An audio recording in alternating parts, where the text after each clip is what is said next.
Hello everyone, welcome back to another video.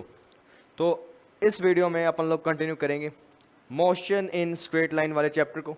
Lecture number 1 रहेगा और ये पूरी की पूरी एक लेक्चर सीरीज आएगी जिसमें हम लोग टारगेट करेंगे इस चैप्टर को। और पूरी की पूरी lecture series IIT, JEE and NEET के एग्ज़ाम को टच करेगी। जो चीज़ आप वहाँ पढ़ते हो वो सब की सब आपको इस पूरी सीरीज में मैं प्रोवाइड करूँगा along with questions, theoretical tricks जो आपके काम की हैं एग्जाम पर्सपेक्टिव से। ऑलराइट, तो स्टार्ट करते हैं इस चैप्टर को। Motion in straight line.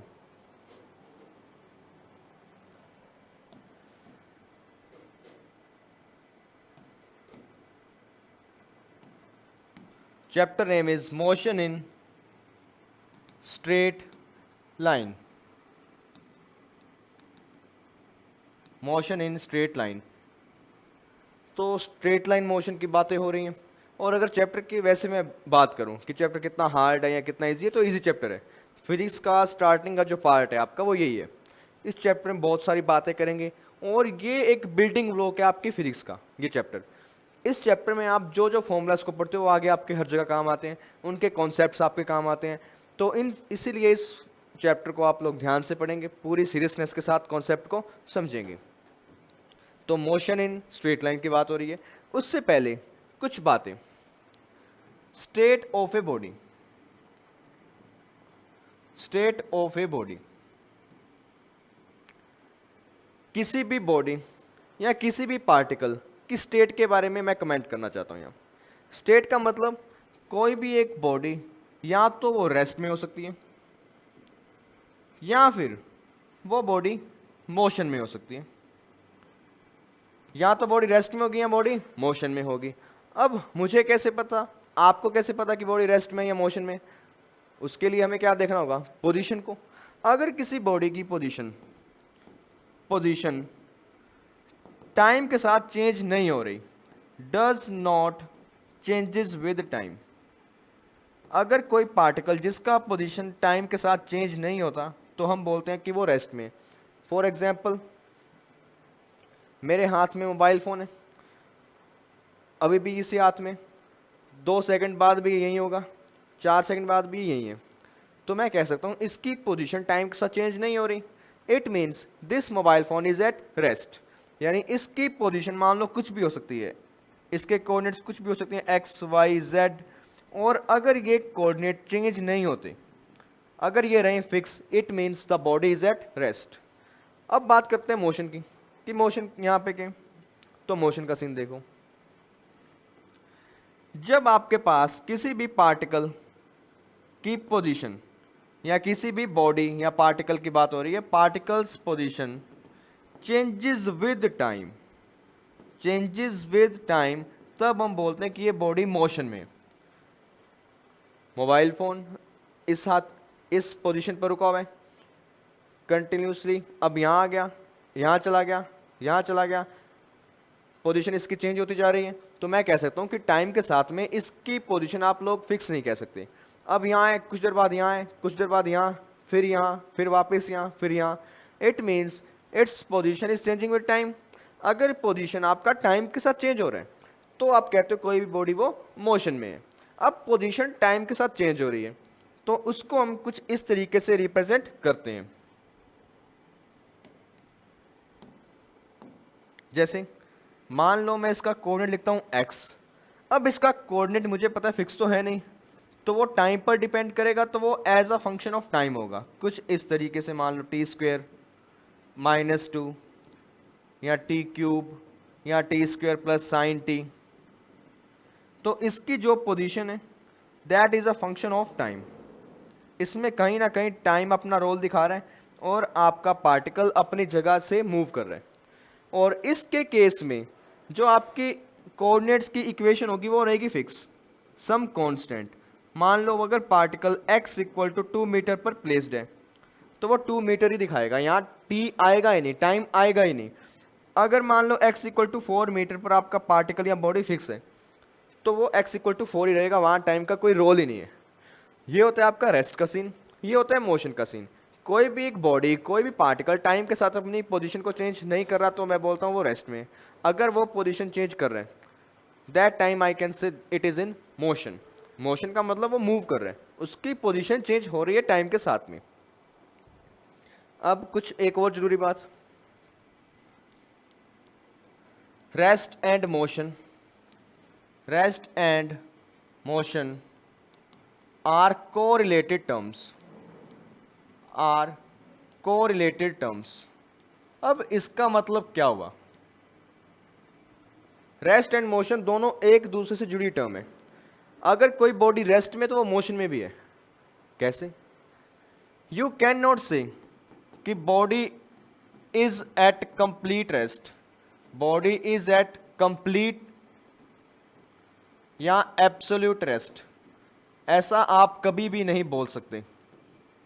ना आप बोल सकते बॉडी इज एट कंप्लीट या प्योर या एब्सोल्यूट मोशन, एब्सोल्यूट मोशन। ऐसा भी आप कभी नहीं बोल सकते कि कोई भी बॉडी कंप्लीटली रेस्ट में या कंप्लीटली मोशन में है। ऐसा आप कभी नहीं बोल सकते। मोशन और रेस्ट दोनों एक दूसरे के साथ जुड़े हुए हैं। कैसे? तो देखो,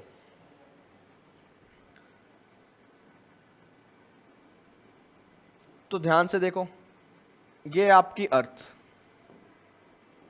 बिल्कुल ये आपका अर्थ।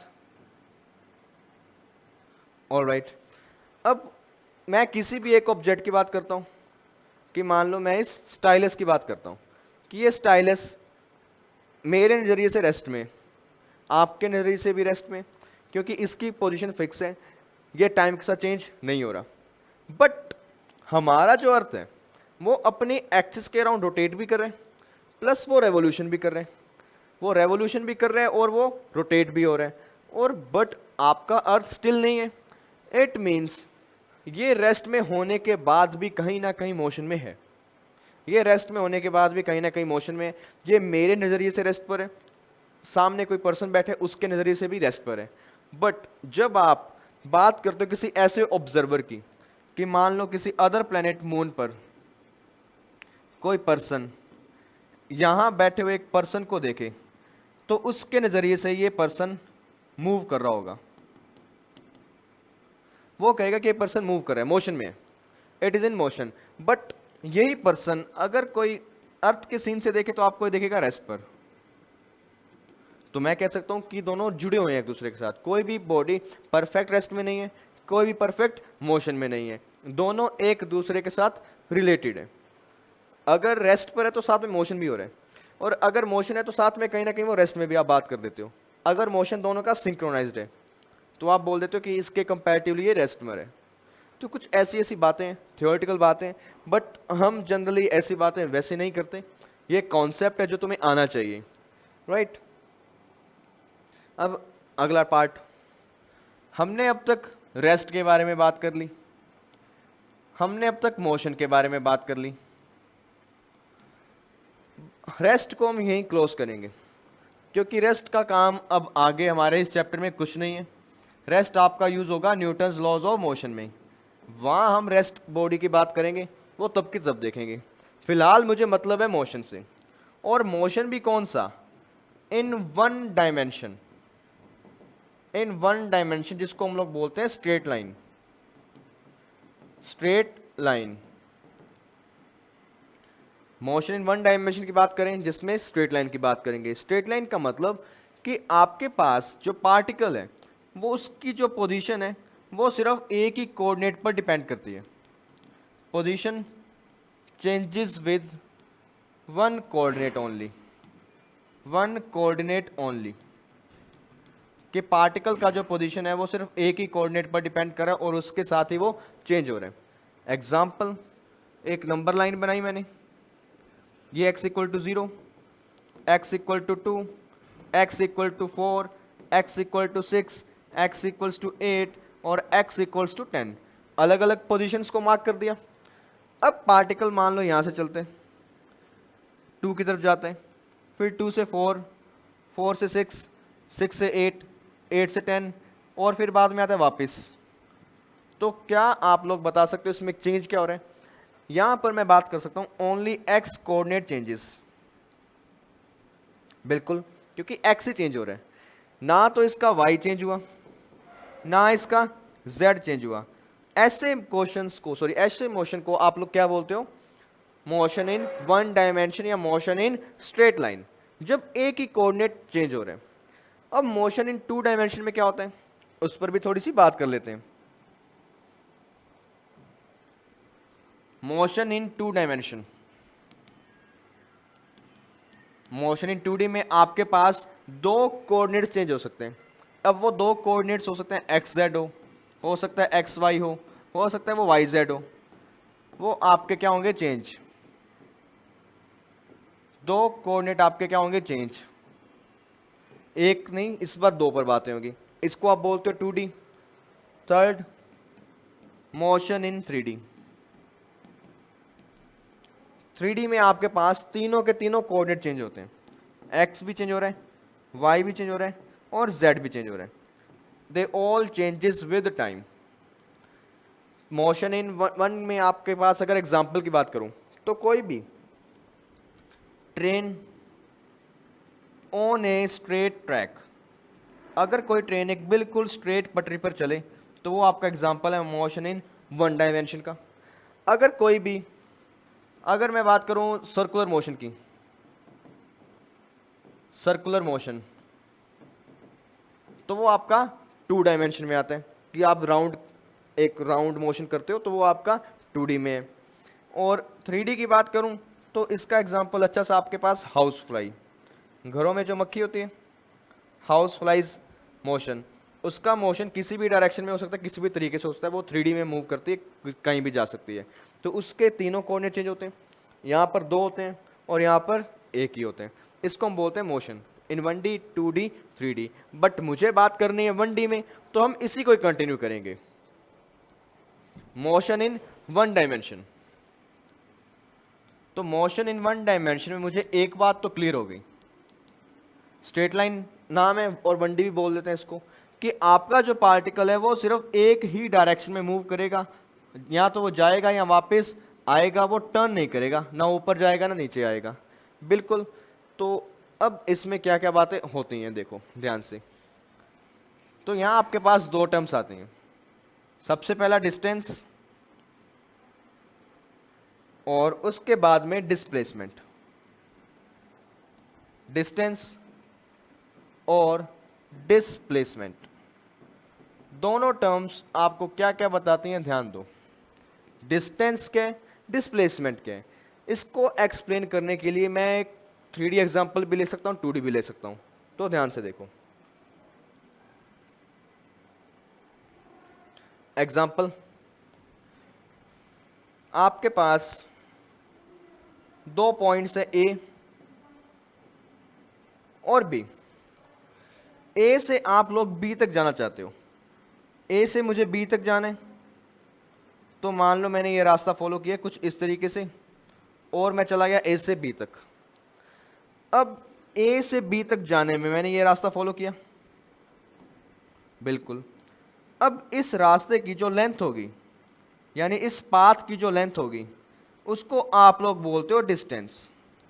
इसको आप लोग बोलते हो डिस्टेंस, कि एक्चुअली में आपके पास जो पार्टिकल या बॉडी है वो कितना चली है, उसने कितना लेंथ कवर किया है चलने में, ये होता है आपका डिस्टेंस। अब डिस्प्लेसमेंट क्या होता है?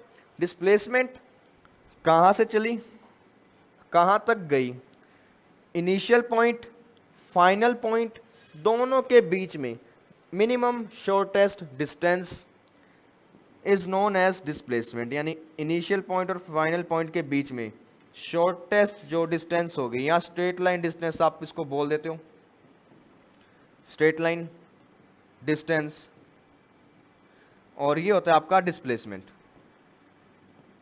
इसको आप लोग नाम देते हो डिस्प्लेसमेंट। डिस्टेंस क्या होगा, डिस्प्लेसमेंट क्या होगा, एक ही डायग्राम में दोनों चीजें आपको बता दें। इसका और एग्जांपल आप देखो, ये आपका घर और ये आपका स्कूल। आपके घर से स्कूल का रास्ता कुछ इस तरीके का हो सकता है, जिसमें कई गलियां आएंगी, कई मोड़ आएंगे, और आप लोग इस पाथ को फॉलो करते हुए पहुंच गए होम से स्कूल। अब आपने यहां से यहां तक जाने में ये जो पाथ फॉलो किया, इस पाथ में जो आपने लेंथ कवर अप की, वो आपका होगा पूरे का पूरा डिस्टेंस, कि मुझे कहां से जाना था, कहां तक जाना था और किस रास्ते से मैं गया, वो हो गया आपका डिस्टेंस। तो दूसरी बात करते हैं डिस्प्लेसमेंट की। डिस्प्लेसमेंट क्या होगा? आपके घर से आपके स्कूल तक शॉर्टेस्ट डिस्टेंस क्या हो सकती थी, वो आपका डिस्प्लेसमेंट। ये होता है आपका displacement. It is the minimum distance between initial point final point, और ये होता है आपका लेंथ ऑफ पाथ, कि लेंथ ऑफ पाथ कितने। अब इसके बारे में दो चार बातें लिखते हैं। तो देखो, डिस्टेंस और डिस्प्लेसमेंट, डिस्टेंस, डिस्प्लेसमेंट, जो जो बातें अभी स्टडी की है दोनों की दोनों बातें लिखेंगे। तो देखो, डिस्टेंस आपको मैंने क्या बताया था? The length of path, the length of path travelled by the particle या बॉडी, ट्रेवल्ड बाय पार्टिकल, कि पार्टिकल ने कितना लेंथ कवर अप किया। डिस्प्लेसमेंट क्या आपके पास? द मिनिमम या बोल दो shortest distance between initial point and final point is known as displacement. और ये होता है आपका ऑलवेज स्ट्रेट लाइन डिस्टेंस। ये आपके पास एक स्ट्रेट लाइन आता है डिस्प्लेसमेंट में हर बार। दूसरी बात डिस्टेंस की, it is a scalar quantity, it is a scalar quantity, scalar quantity. और ये क्या आपके पास? It is a vector quantity, और ये आपके पास है वेक्टर क्वांटिटी। एक स्केलर एक वेक्टर, वेक्टर का मतलब इसके पास डायरेक्शन होगी। तीसरी बात, इट हैज पॉजिटिव मैग्नीट्यूड, या it is always positive. But displacement आपका इट कैन बी नेगेटिव भी हो सकते हैं, पॉजिटिव भी हो सकता है, और जीरो भी हो सकता है। कब कब होगा उनके एग्जांपल्स देखेंगे अपने, कब कब जीरो, कब कब पॉजिटिव। नेक्स्ट, इसकी यूनिट आपके पास, अगर एसआई की बात करूं तो मीटर है, सीजीएस में सेंटीमीटर, सेम यहां अगर एसआई यूनिट की बात करो तो वो तुम्हारे पास है मीटर में। यहां मीटर, वहां मीटर, डिस्प्लेसमेंट और ये डिस्टेंस। थ्योरेटिकल इतना ही है आपके पास। अब इसके बाद आती है बारी क्वेश्चंस की, कि हम क्वेश्चन से और कॉन्सेप्ट क्लियर करेंगे डिस्प्लेसमेंट और डिस्टेंस के बारे में। तो देखो, अलग अलग एग्जाम्पल्स कंसिडर करते हैं, राइट? बिल्कुल, अलग अलग एग्जाम्पल। एग्जाम्पल नंबर 1, मेरे पास एक सर्कल है, तो एक सर्कल ड्रॉ कर देता हूं।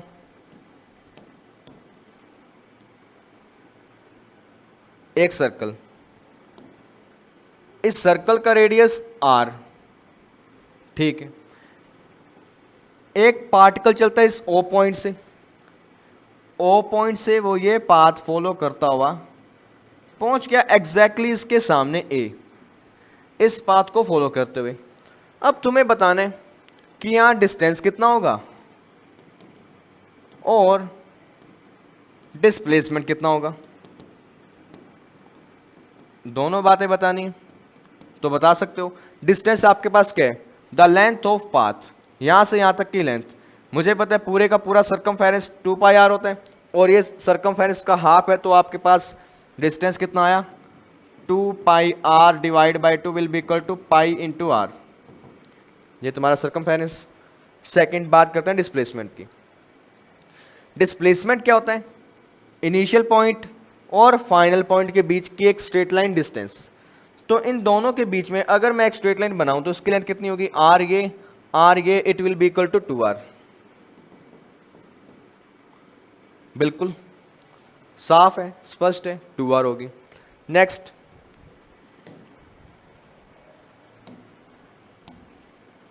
फिजिक्स की खास बात ये है कि इसके कॉन्सेप्ट्स को क्लियर करने के लिए आपको अलग अलग क्वेश्चंस को यूज़ करना होता है, अलग अलग डेरिवेशंस, और उनका यूज़ करके आप लोग अपने कॉन्सेप्ट्स को क्लियर करते हो।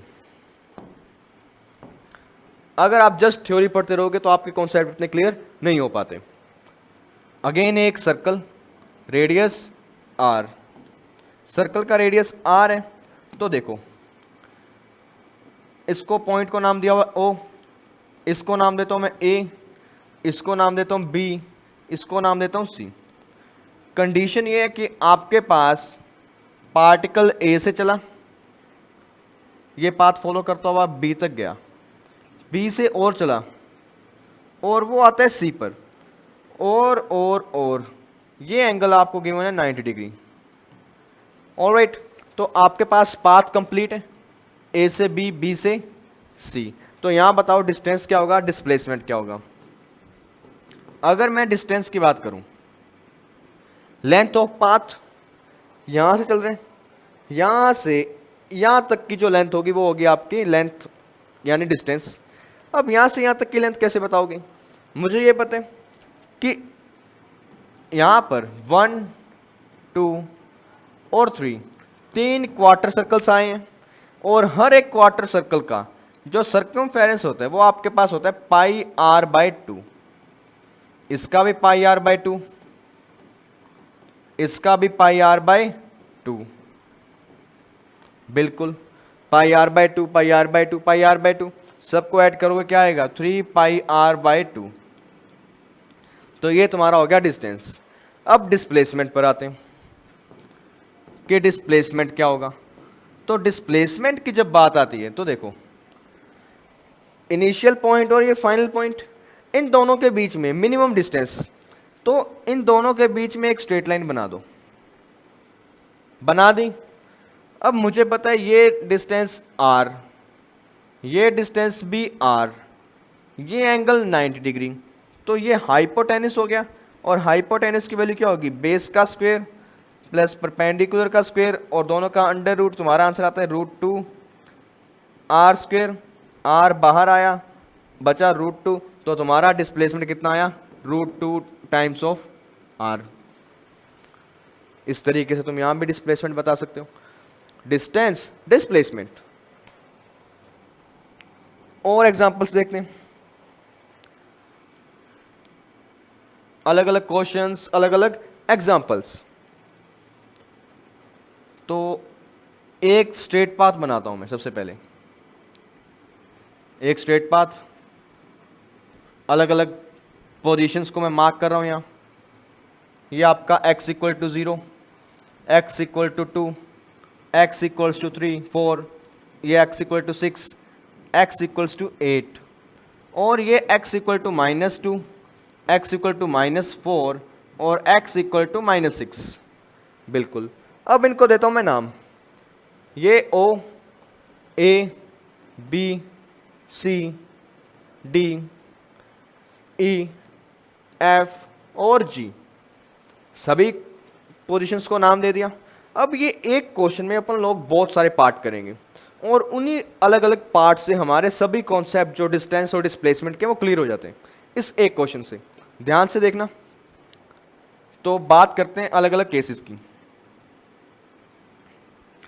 मुझे क्या फाइंड करना है, डिस्टेंस और displacement, distance and displacement.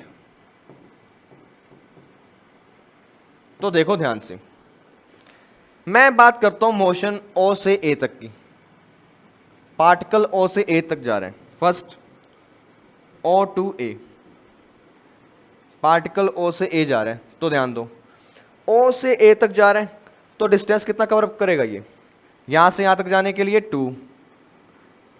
Displacement की बात करूं, इनिशियल पॉइंट, फाइनल पॉइंट, तो कितना आया 2, उनके बीच का स्ट्रेट लाइन डिस्टेंस। बिल्कुल। नेक्स्ट, O से A, A से B, O से A तक गया, A से गया ये फर्दर B पर। तो बताओ इस O से B तक के मोशन में डिस्टेंस क्या होगा, डिस्प्लेसमेंट क्या होगा। डिस्टेंस की बात करूं यहां से यहां तक का डिस्टेंस 4, और डिस्प्लेसमेंट की बात करूं दोनों पॉइंट्स आमने सामने तो इनके बीच का स्ट्रेट लाइन या मिनिमम डिस्टेंस कितना बोलोगे, वो भी 4 है। बिल्कुल। नाउ थर्ड, ओ से ए से बी और बी से सीधा डी। ओ से ए से बी और बी से डायरेक्ट डी। तो इस केस में देखो क्या होगा,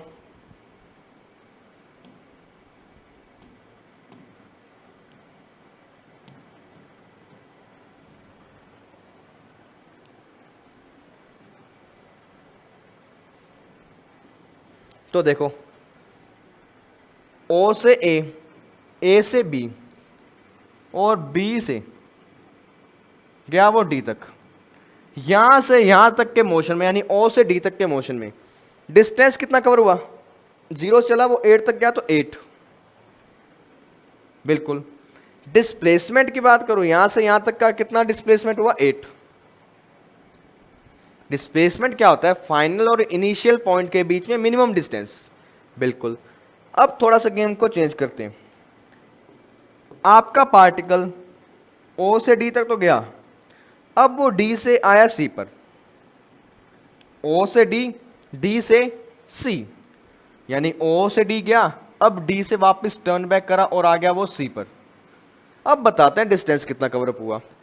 यहां से ओ से डी तक जाने में 8, बिल्कुल 8, और डी से सी तक आने में 2 कवर और होगा, तो 8 + 2 will be equal to 10।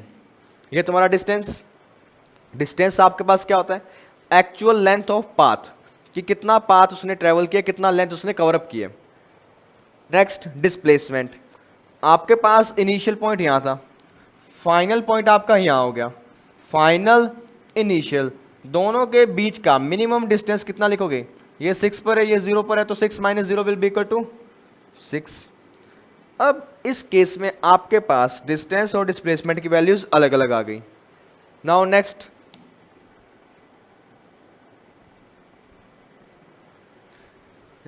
Example देखो,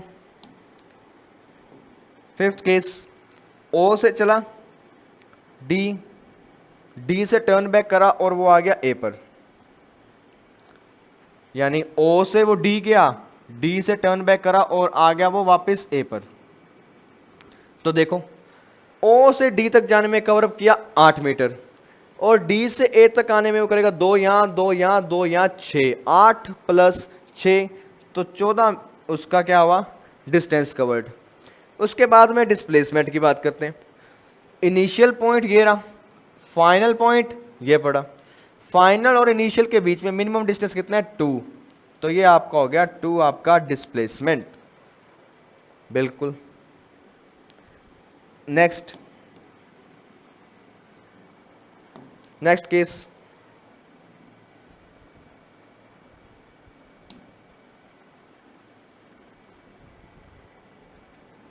तो नेक्स्ट केस देखो, 6 नंबर केस, ओ से डी और डी से वापस आ रहा है वो आ गया एफ पर। एफ पर छोड़ो, एक बार वापस ओ पर लाते हैं। ओ से डी, डी से वापस ओ। अब ध्यान दो, ओ से गया वो डी पर, डी से वापस आया वो ओ पर, ये पाथ फॉलो करते हुए जैसे गया उसी पाथ से वापस आया।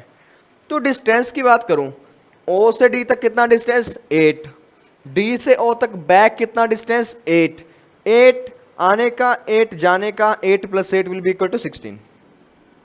तो ये तो तुम्हारा होगा डिस्टेंस। दूसरी बात डिस्प्लेसमेंट की। डिस्प्लेसमेंट की अगर मैं बात करूं, ये आपका इनिशियल पॉइंट, यही आपका फाइनल पॉइंट। इनिशियल भी वही, फाइनल भी वही, दोनों सेम लाइन पर हैं, दोनों सेम कांस्टेंट कर रहे हैं। इट मींस दोनों के बीच का डिस्टेंस कितना होगा, 0। तो आप बोल सकते हो displacement will be equal to 0। अब यहां से एक बात सामने आती है कि डिस्प्लेसमेंट 0 होने का मतलब ये है कि पार्टिकल घूमकर वापस अपने घर आ गया, पार्टिकल जहां से निकला था वहीं वापस आ गया। तो आप ये नहीं कह सकते डिस्प्लेसमेंट 0 देखकर कि पार्टिकल चला ही नहीं था। डिस्प्लेसमेंट आपको ये बताते हैं कि उसने जो अपना मोशन खत्म किया तो वो अपनी पोजीशन से कितना दूर है, अपनी इनिशियल पोजीशन से वो मिनिमम कितना डिस्टेंस दूर है, वो आपको बताता है डिस्प्लेसमेंट। अगर वहीं वापस आ गया तो दूर तो हुआ ही नहीं, घूम फिर के वापस वहीं, राइट। अब नेक्स्ट एक और केस,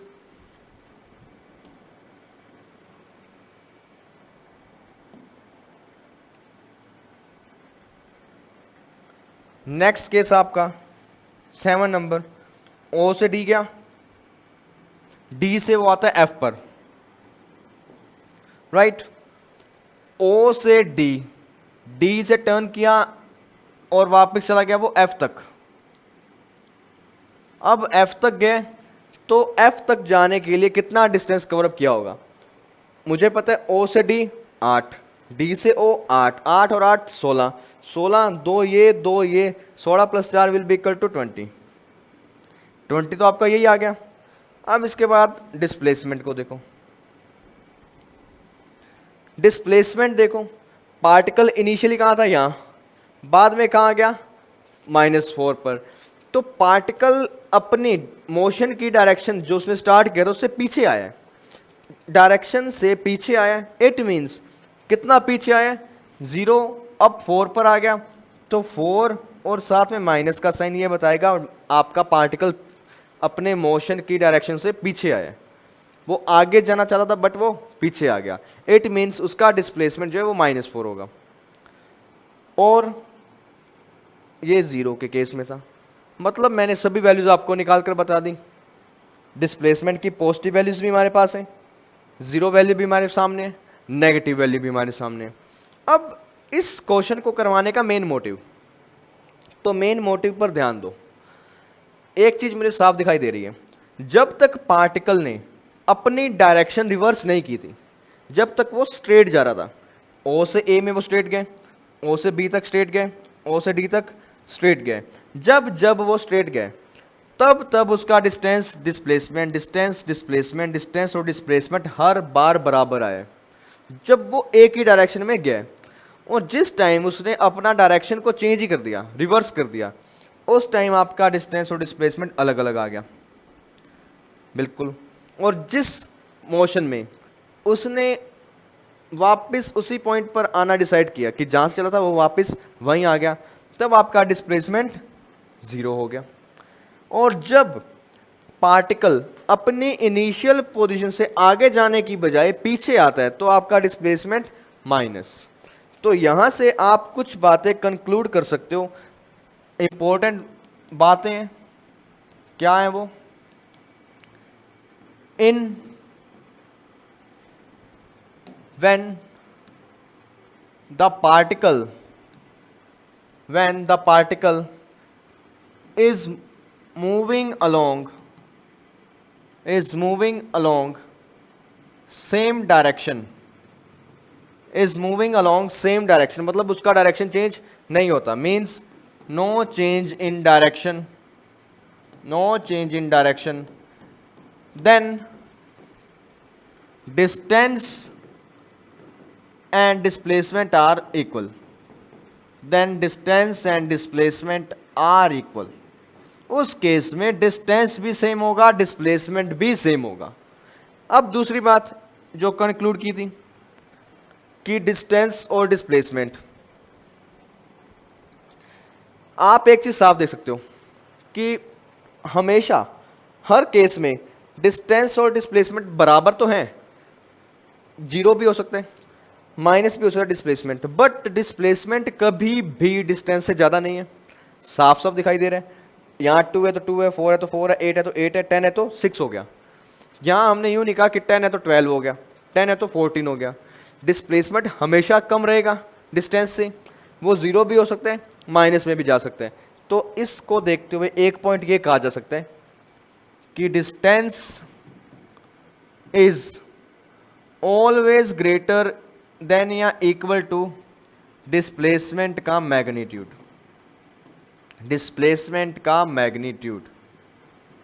कि आपका डिस्टेंस और डिस्प्लेसमेंट का मैग्नीट्यूड या तो इक्वल हो सकते हैं या डिस्प्लेसमेंट हमेशा डिस्टेंस से कम होगा। ये बातें आप लोग यहां से कंक्लूड कर सकते हो इजीली।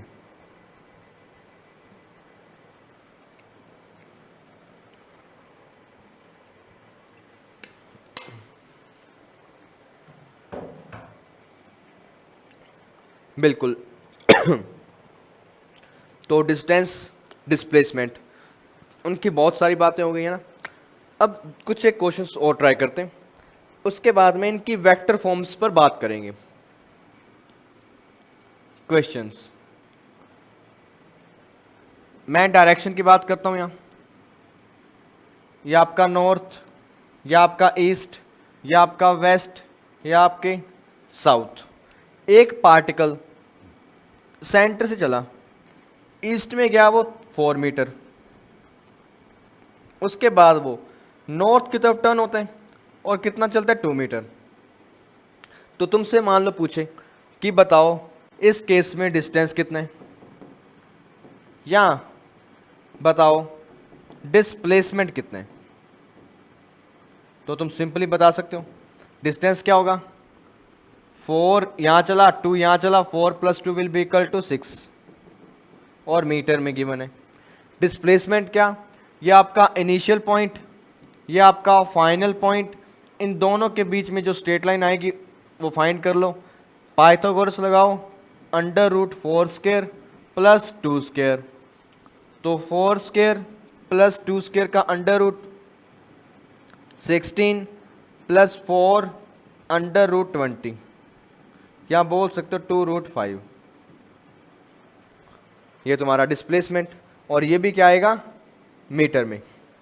ये डिस्टेंस आपके सामने, डिस्टेंस भी सामने है, डिस्प्लेसमेंट भी सामने है, और इस तरीके के क्वेश्चन तुम इजीली कर सकते हो।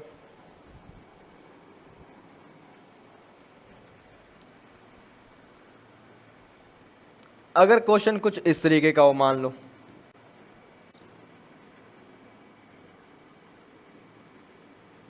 सर्कल सेंटर हो, this is point A, a particle starts इस मोशन, और वो कुछ इस तरीके से चलता है क्लॉकवाइज डायरेक्शन में, और घूमता हुआ घूमता हुआ घूमता हुआ घूमता हुआ, आफ्टर कंप्लीटिंग 1 कंप्लीट रेवोल्यूशन वो वापस यहीं आ गया, जहां से चला था वापस वहीं आ गया। तो इस केस में बताओ डिस्टेंस कितना होगा। डिस्टेंस आप बता सकते हो यहां से यहां तक का पूरा length, that will be equal to 2πr, अगर आपके पास r रेडियस हो इस सर्कल का। अगर तुमसे पूछे डिस्प्लेसमेंट, तो डिस्प्लेसमेंट भी बता सकते हो, वापस यहीं आ गया तो मतलब 0। नेक्स्ट, अगर मान लो आपका पार्टिकल ए से चलते हैं और 3 रेवोल्यूशंस पूरे करते हैं, 1 रेवोल्यूशन, 2, उसके बाद 3, आफ्टर कंप्लीटिंग 3 रेवोल्यूशंस, उसने 3 रेवोल्यूशंस पूरे किए, आफ्टर कंप्लीटिंग 3 रेवोल्यूशंस, बताओ उसका डिस्टेंस क्या होगा, उसका डिस्प्लेसमेंट क्या होगा। तो साफ है, डिस्टेंस मतलब 3 बार उसने चक्कर काटा है, एक चक्कर आपका कितना होता है 2πr का, अगर 3 काटेगा तो 3 मल्टीप्लाई हो गया, तो तुम्हारा आंसर है 6πr। और अगर डिस्प्लेसमेंट की बात हो, यहां से चला था घूम फिर के यहीं तो आ गया, अगर इनिशियल और फाइनल पॉइंट ही सेम है तो डिस्प्लेसमेंट कितना होगा 0। चक्कर वो चाहे 50 काट दे, बट अगर वापस वहीं आके रुक गया तो डिस्प्लेसमेंट तो 0 ही होगा ना। डिस्टेंस उसने फिर भी कवर अप किया है, क्योंकि वो मोशन में था, घूम रहा था। तो डिस्टेंस तुम बता सकते हो, डिस्प्लेसमेंट तुम बता सकते हो।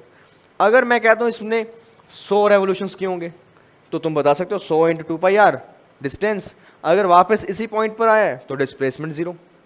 सब बातें यहाँ की जा सकती हैं, सब बातें इजी हैं और स्ट्रेट है, बिल्कुल सिंपल।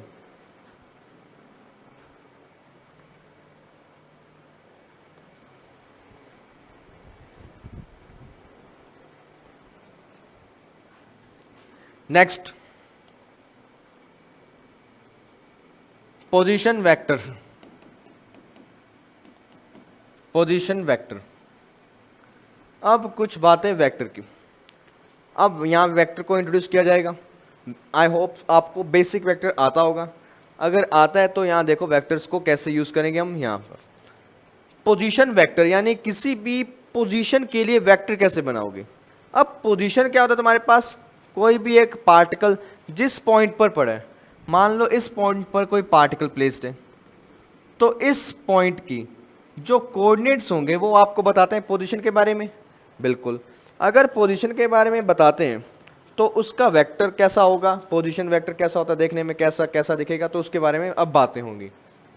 मैं एज्यूम करता हूं एक कोऑर्डिनेट एक्सिस को, बिल्कुल ये आपका z, ये आपका x, ये आपका y। Alright, x y z, एक कोई भी पार्टिकल है वो इस पॉइंट पर प्रेजेंट है, उसके कोऑर्डिनेट x, y, z। कोई भी एक पार्टिकल हो सकता है, कोई भी एक व्हीकल हो सकता है, कोई भी एक बॉडी है। अगर वो रेस्ट पर है तो आप उसकी पोजीशन बता सकते हो किसी भी टाइम पर। बिल्कुल, तो चाहे रेस्ट में हो चाहे मोशन में, मुझे तो उसकी पोजीशन बतानी है किसी भी एक टाइम पर। मैं एज्यूम करता हूँ कि किसी भी टाइम पर पार्टिकल इस पॉइंट पर है। आप बता सकते हो कि ये कहाँ है, पी एक्स वाई जेड पर। अब इसका वेक्टर देखने में कैसा होगा, ये इसका ओरिजिन। बिल्कुल, अब एक चीज का ध्यान रखोगे, तुम्हें यह पता होना चाहिए कि तुम डिस्टेंसेस कहां से मेजर कर रहे हो। हम जनरली जो बात करते हैं वो ओरिजिन से बात करते हैं, इसको रेफरेंस फ्रेम मानते हैं। तो अगर मैं ओरिजिन से पोजीशन को डिफाइन करूं तो मैं बोलूंगा ये पोजीशन है और ये आपका ओरिजिन है।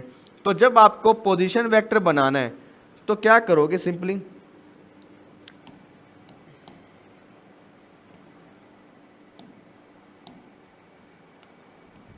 इस ओरिजिन वाले पॉइंट से इस P पॉइंट की तरफ एक तीर यानी एक वेक्टर ड्रॉ कर दो और ये तुम्हारा बताएगा पोजीशन को।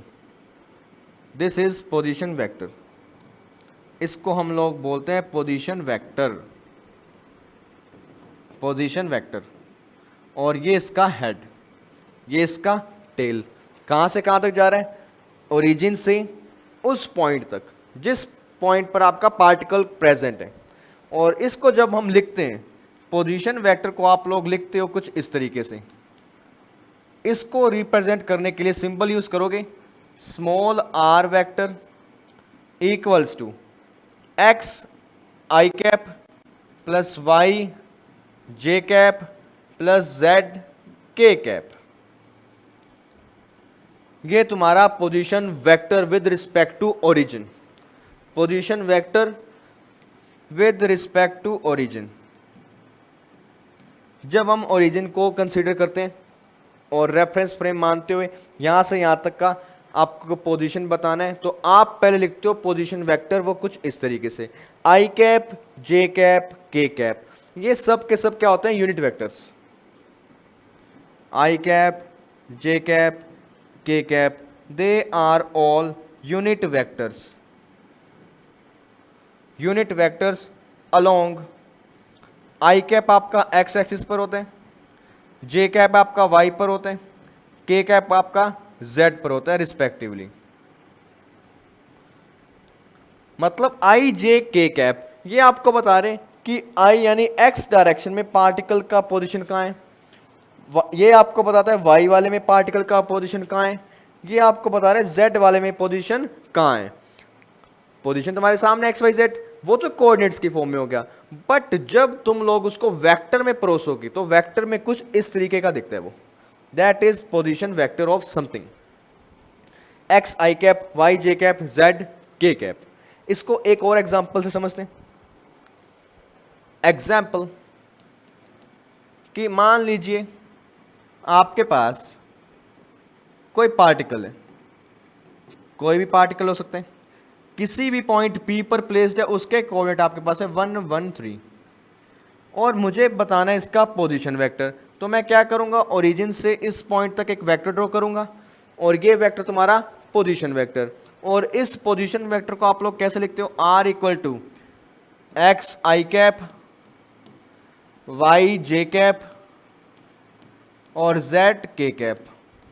तो ये तुम्हारा बना R vector equal to I cap plus J cap plus 3 K cap.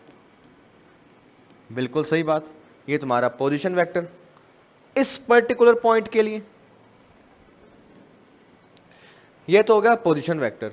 अगर तुमसे पूछे इस पोजीशन वेक्टर का मैग्नीट्यूड बताओ, इस पोजीशन वेक्टर का मैग्नीट्यूड बताओ, तो मैग्नीट्यूड ऑफ ए वेक्टर का फॉर्मूला आई थिंक आपको आता होगा। मैग्नीट्यूड ऑफ वेक्टर को आप लोग कैसे लिखते हो? सबसे पहले सिंबल यूज करोगे आर वेक्टर मॉडुलस का साइन, या इसको डायरेक्ट लिख सकते हो आर, क्योंकि जब आप मॉडुलस करते हो या फिर मैग्नीट्यूड फाइंड करते हो उस दौरान आपकी डायरेक्शंस खत्म हो जाती हैं, आपके पास एक न्यूमेरिकल वैल्यू ही आता है। तो आप इसको लिखते हो अंडर रूट आई कैप का कोफिशिएंट का स्क्वायर प्लस जे कैप के कोफिशिएंट का स्क्वायर प्लस के कैप के कोफिशिएंट का स्क्वायर, और ये तुम्हारा कंप्लीट फॉर्मूला आता है मैग्नीट्यूड का। मैग्नीट्यूड तुम्हें क्या बता रहा है? तुम्हारे ये क्या काम का? मैग्नीट्यूड तुम्हें बता रहा है जो तुमने पोजीशन वेक्टर ड्रॉ किया उसकी लेंथ कितनी है। It tells about length of position vector, length of position vector. और वैसे भी तुम्हें लेंथ कॉमन सेंस से पता होगा। आपके पास जब दो कोऑर्डिनेट्स हैं, इन दो कोऑर्डिनेट्स के बीच में अगर मुझे लेंथ बतानी हो तो मैं सिंपली बता सकता हूं ना, दिस माइनस दिस का square plus this minus this का square plus this minus this का स्क्वायर और अंडर रूट में। ये काम तुम करके आ चुके हो ऑलरेडी। और लेंथ आप ऐसे भी बता सकते हो, लेंथ आप इस तरीके से भी बता सकते हो, सभी एक दूसरे से लिंक्ड हैं। बट अगर मुझे कभी भी वेक्टर फॉर्म में पोजीशन को लिखना है तो मैं इस तरीके का फॉलो करूंगा। कोऑर्डिनेट्स उठाऊंगा, उन कोऑर्डिनेट्स को लिखूंगा आई कैप में कौन सा है, जे कैप में कौन सा है, के कैप में कौन सा है। बिल्कुल। अब चलते हैं आगे। इसी क्वेश्चन में अगर तुमसे मांग लो, मैग्नीट्यूड मांगता कि ये बताओ पोजीशन वेक्टर कितना लंबा होगा, उसकी लेंथ क्या है, तो तुम बता देते आई कैप का कोफिशिएंट यहाँ 1 है तो 1 का स्क्वायर, जे कैप का कोफिशिएंट 1 है तो 1 का स्क्वायर, प्लस यहाँ 3 है तो 3 का स्क्वायर। तुम्हारे पास जो रिजल्ट आता वो आता under root 2 plus 9, it will be equal to under root 11। Clear and out. ये तुम्हारा पोजीशन वेक्टर, राइट। तो ये पोजीशन वेक्टर, उसका डिस्प्ले, उसका मैग्नीट्यूड, ये सब बातें हम कर रहे हैं।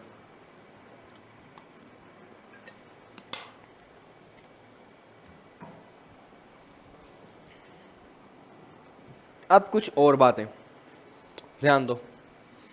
Next, displacement vector. Displacement vector. अब भाई साहब ये डिस्प्लेसमेंट वेक्टर क्या होता है, कैसा होता है? देखो, डिस्प्लेसमेंट वेक्टर आप कब बनाओगे? जब डिस्प्लेसमेंट हो रहा है पार्टिकल का, राइट।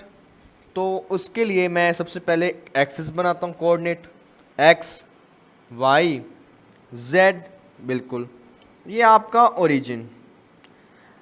तो इनिशियली मैं एज्यूम करता हूँ एक पार्टिकल इस ए पॉइंट पर प्रेजेंट है, इस ए पॉइंट के कोऑर्डिनेट्स x1, y1, z1, बिल्कुल पार्टिकल यहाँ प्रेजेंट है। तो अगर आपको डिस्प्लेसमेंट बनाना है तो डिस्प्लेसमेंट के लिए पार्टिकल को डिस्प्लेस होना जरूरी है, पार्टिकल की पोजीशन को चेंज होना जरूरी है। तो उसके लिए मैं क्या करता हूँ कि मैं एज्यूम करता हूँ कि पार्टिकल एक पाथ को फॉलो कर रहे हैं, पार्टिकल एक पाथ को फॉलो कर रहे हैं, और पाथ कुछ इस तरीके का है। इसको फॉलो करता हुआ आपका पार्टिकल ए से चला जाता है किसी दूसरे पॉइंट बी पर, और उसके कोऑर्डिनेट्स आपके पास हैं x2, y2, z2। इनिशियली यहां था, बाद में आ गया पी पॉइंट पर। अब डिस्प्लेसमेंट वेक्टर बनाना है, तो डिस्प्लेसमेंट वेक्टर कैसे बनाओगे? जहां से चला, यानी इनिशियल पॉइंट या आपका फाइनल पॉइंट, इनिशियल से फाइनल पॉइंट की तरफ एक स्ट्रेट वेक्टर ड्रॉ कर दो, और ये आपका होगा डिस्प्लेसमेंट वेक्टर। इसको आप बोलते हो डिस्प्लेसमेंट वेक्टर, और इसका सिंबल आप लोग लिखते हो डेल्टा आर वेक्टर, यानी change in position. Delta means something changing, तो अगर डेल्टा लगाया तो मतलब कितना चेंज आ रहा है।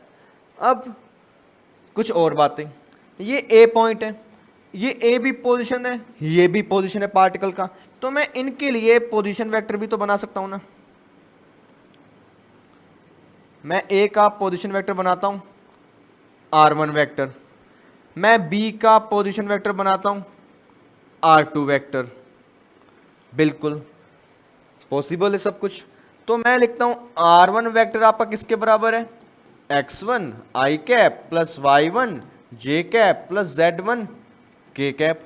R2 वेक्टर किसके बराबर है, x2 i cap plus y2 j cap z2 k cap.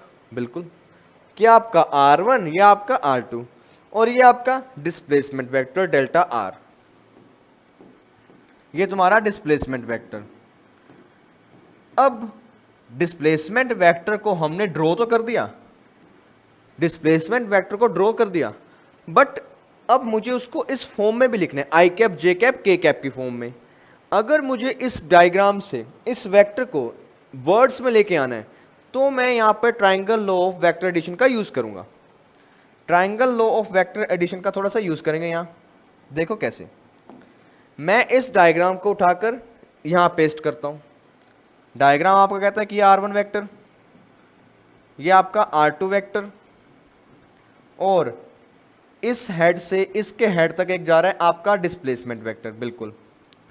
अब triangle law of vector addition अगर आपको याद हो, वो ये कहते हैं कि जब दो वेक्टर्स जिनकी ये टेल, ये हेड, ये इसका टेल, ये हेड, जब दो वेक्टर्स एक लगातार चल रहे हो, यानी दूसरे वेक्टर का टेल और पहले वेक्टर का हेड कोइंसाइड करे, तो उनका जो रिजल्टेंट आता है वो आता है पहले वेक्टर के टेल से दूसरे वेक्टर के हेड तक जाने वाला एक वेक्टर। इट मीन्स मैं कह सकता हूं R1 plus delta R, R1 vector plus delta R vector will be equal to R2 vector, will be equal to R2 vector.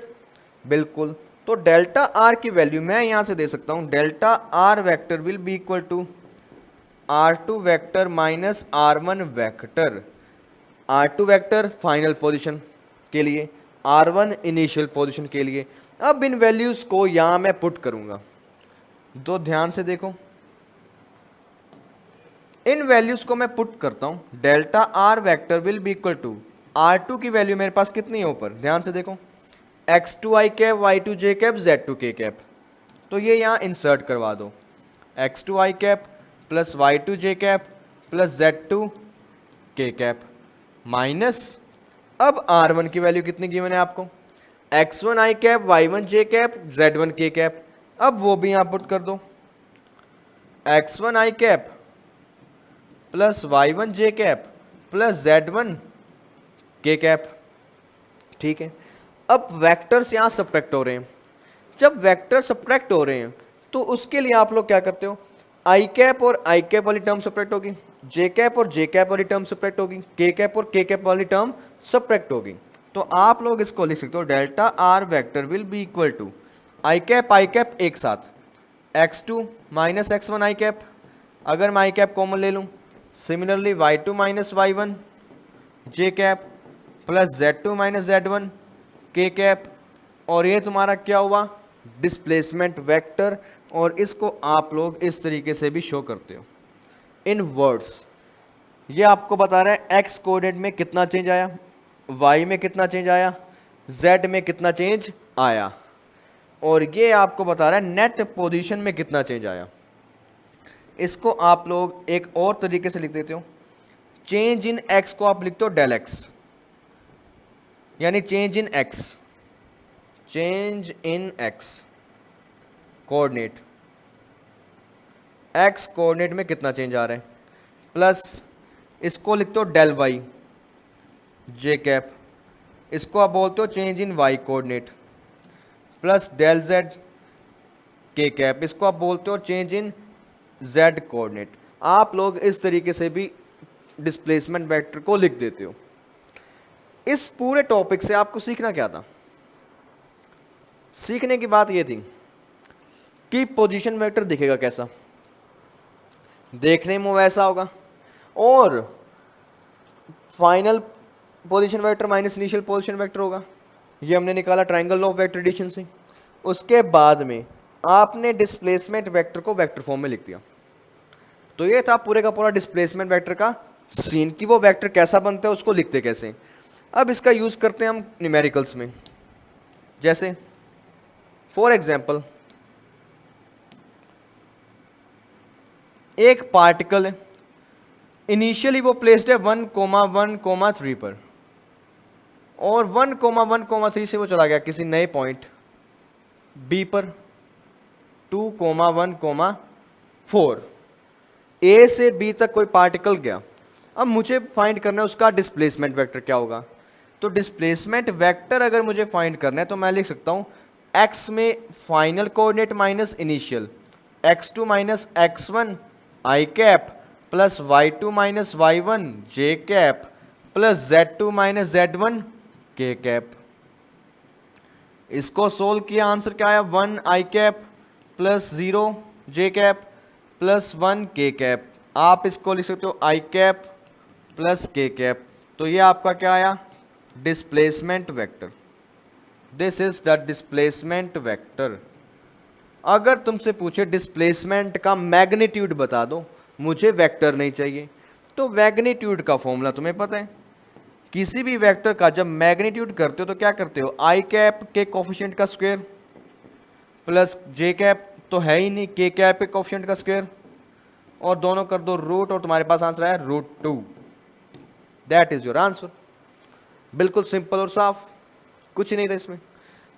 तो हम इसका यूज ऐसे भी कर देते हैं, क्वेश्चन करने के लिए बहुत सारे हैं हमारे पास। अब बात आती है आपकी प्रैक्टिस पर। जितनी ज़्यादा प्रैक्टिस करोगे उतना ज़्यादा कॉन्सेप्ट को क्लैरिटी मिलती जाएगी।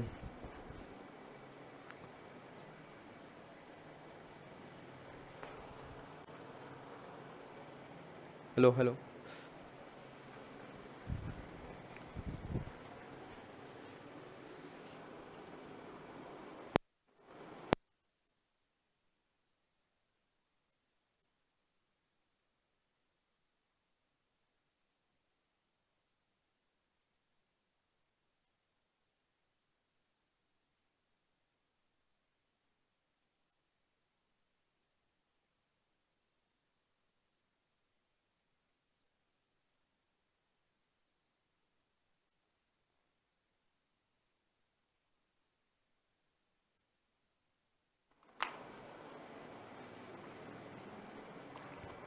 Hello, alright. तो ये था आपका डिस्प्लेसमेंट वेक्टर के बारे में कुछ बातें, कि डिस्प्लेसमेंट वेक्टर आप कैसे बनाते हो और उसके मैग्नीट्यूड कैसे फाइंड करोगे। अब कुछ एक क्वेश्चंस कर लेते हैं, राइट। तो कुछ एक क्वेश्चंस तो देखो।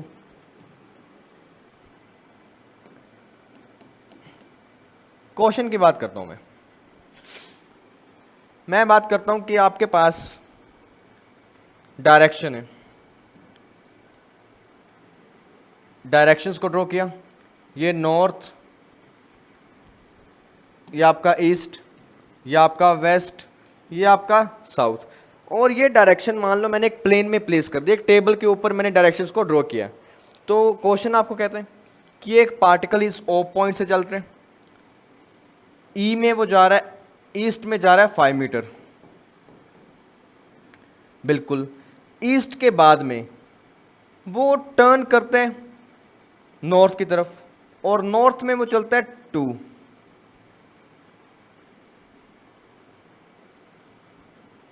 बिल्कुल, अगर तुमसे पूछे इस केस में फाइंड डिस्टेंस एंड डिस्प्लेसमेंट, तो तुम इजीली बता सकते हो कि इस केस में डिस्टेंस कितना होगा 5 + 2 7, डिस्प्लेसमेंट कितना होगा, इनिशियल पॉइंट फाइनल पॉइंट दोनों के बीच में शॉर्टेस्ट डिस्टेंस, ये 5 ये 2, √5² + 2² will be equal to what, 25 + 4 √29 metre. बिल्कुल सही। अब इस क्वेश्चन में थोड़ा सा सिनेरियो अगर मैं चेंज कर दूं, राइट, तो नया क्वेश्चन बनाते हैं, एक सिनेरियो को चेंज करते हैं। अगेन सेम डायरेक्शंस को ड्रॉ करता हूं मैं, ये तुम्हारा नॉर्थ, ये तुम्हारा ईस्ट, ये वेस्ट और ये साउथ। पार्टिकल चलता है सेंटर से, ईस्ट की तरफ चला वो 4 मीटर, उसके बाद में ईस्ट में चलने के बाद वो ऊपर की तरफ चला गया, या ना वो नॉर्थ में गया ना वो साउथ में गया, वो ईस्ट में गया और उसके बाद ऊपर, और ऊपर कितना गया वो 5 मीटर और ऊपर जाता है वो 5 मीटर, बिल्कुल स्ट्रेट। मतलब यहाँ से स्टार्ट करते हैं, ईस्ट में चला वो कितना आपका 4 मीटर, उसके बाद में इस पॉइंट से वो बिल्कुल ऊपर की तरफ गया कितना 5 मीटर। आपको बताना है यहाँ से यहाँ तक जाने में उसने कितना डिस्टेंस कवर अप किया। तो डिस्टेंस तो साफ है, 7, 4 + 5 9। बात आती है डिस्प्लेसमेंट की। डिस्प्लेसमेंट आप बता सकते हो, इनिशियल पॉइंट 4 इस तरफ 5 इस तरफ, तो एक राइट एंगल ट्राइंगल बना, इस राइट एंगल ट्राइंगल का हाइपोटेन्यूस आपका डिस्प्लेसमेंट होगा। तो ये तुम्हारा डिस्प्लेसमेंट कितना होगा, √25 + 16। अब इसको कर दो add, 35 + 6 √41 is your answer metre में। और इस तरीके से तुम बता सकते हो डिस्टेंस और डिस्प्लेसमेंट के बारे में किसी भी कॉन्सेप्ट के, किसी भी क्वेश्चन के। बिल्कुल, तो ये था सबका सिनेरियो कि डिस्टेंस क्या है, डिस्प्लेसमेंट क्या है। कभी कभार तुमसे एंगल वेंगल की बातें भी पूछ सकते हैं कि कोई पार्टिकल इस तरीके से चला तो बताओ उसका एंगल क्या होगा एक्स एक्सिस के साथ में फाइनल। यहाँ पोजीशन वेक्टर का एंगल क्या होगा, डिस्प्लेसमेंट वेक्टर का एंगल क्या होगा, तो उस पर भी थोड़ी सी डिस्कशन कर लेते हैं। क्वेश्चन, आपके पास एक्सिस गिवन है, एक्स वाई -y -x, ये आपका ओरिजिन 0, 0। पार्टिकल आपका चल रहा है, पहले यहाँ तक गया, ये आपका 2, 0, उसके बाद में वो ऊपर गया, ये आपका 2, 4। बिल्कुल, और तुमसे पूछे डिस्टेंस डिस्प्लेसमेंट, तुम साफ बता सकते हो क्या होगा। डिस्टेंस तो आपका हो गया 2 यहाँ पर, 4 यहाँ 6। डिस्प्लेसमेंट तुम बता सकते हो, यहाँ से यहाँ तक का डिस्टेंस क्या होगा, √2² + 4², that will be equal to √20। ठीक है, इसको सॉल्व करोगे 2√5 आएगा। ये तो क्या वो काम जो तुम करते आए हो। अगर मुझे पूछना हो फाइंड इट्स एंगल, फाइंड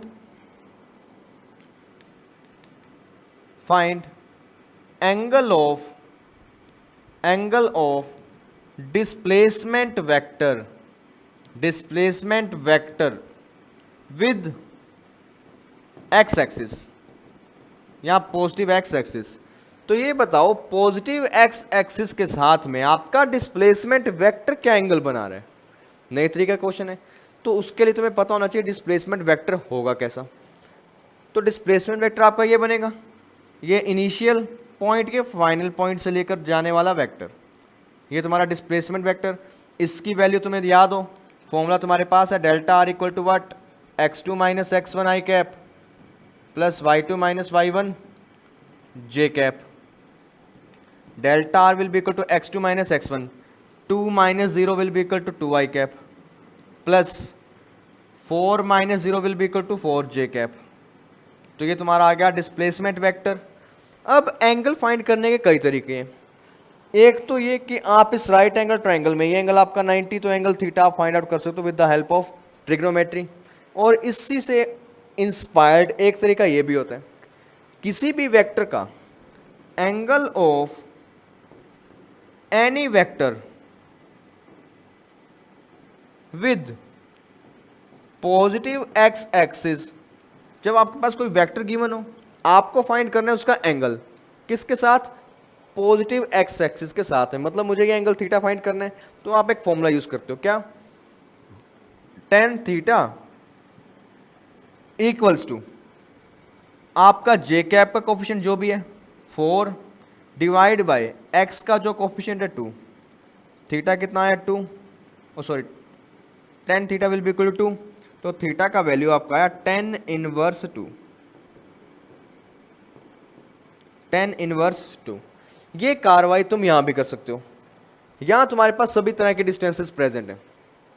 तुम्हें पता है इसका बेस 2 परपेंडिकुलर 4, तो इन दिस ट्राइंगल आप बोल देते हो tan theta will be equal to what, perpendicular upon में बेस, तो यहां भी 2 आया, थीटा कितना आया tan इनवर्स 2। tan inverse 2। तो ये काम यहाँ भी कर दिया, ये काम यहाँ भी कर दिया, ये भी तरीका सही है, ये भी तरीका सही है। यहाँ हमने वेक्टर का यूज़ किया, यहाँ हमने कॉमन सेंस का यूज़ किया। कई बार आपसे डायरेक्ट एंगल नहीं निकलता, आप ऐसा काम कर लेते हो, तब वेक्टर है तो भी एंगल बता सकते हो, नहीं है तो भी बता सकते हो, राइट। तो इस तरीके से हम लोग कुछ भी फाइंड आउट कर सकते हैं। So in this lecture we have study till now rest motion की बातें, डिस्टेंस डिस्प्लेसमेंट की बातें, पोजीशन वेक्टर, डिस्प्लेसमेंट वेक्टर, और कई सारे एग्जाम्पल से हमने डिस्टेंस और डिस्प्लेसमेंट के कॉन्सेप्ट को क्लियर किया, राइट। तो आई होप आपको कॉन्सेप्ट्स क्लियर हुए होंगे काफ़ी हद तक। तो नेक्स्ट वीडियो में हम लोग इसी चैप्टर को आगे कंटिन्यू करेंगे, आने वाले टॉपिक्स पर बात करेंगे। All right, so I hope you got all topics right. So thank you very much for watching the video till now. Keep studying, keep working hard.